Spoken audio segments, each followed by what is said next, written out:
Pro-Russian rebels in the city of Slaviansk have released one of the 8 international monitors being held in captivity. Captured observers from the Organization for Security and Cooperation in Europe were paraded before journalists Sunday.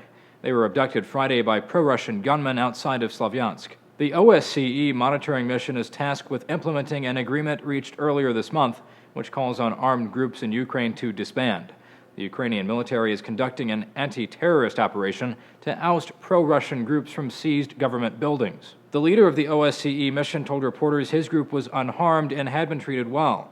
He phrased his captivity in diplomatic terms.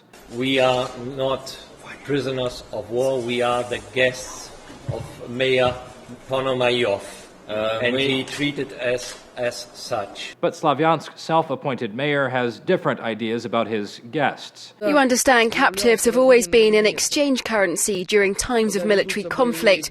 It's an international practice to exchange prisoners of war. The Voice of Russia reports the one observer freed Sunday had medical issues which prompted the release. Diplomats are still trying to secure the release of the other 7 captives. Also Sunday, a pro-Russian military commander displayed 3 more hostages in worse conditions than the captured monitors. The men are allegedly members of the Ukrainian special forces who are accused of plotting against the separatists. Russia has joined the international community in working to free the OSCE monitors from captivity.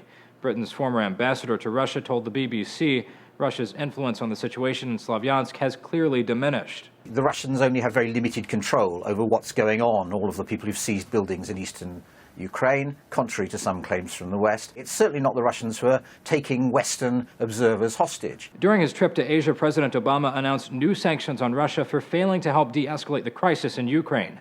Details of those sanctions are expected to be released Monday. For News, I'm Zach Toombs.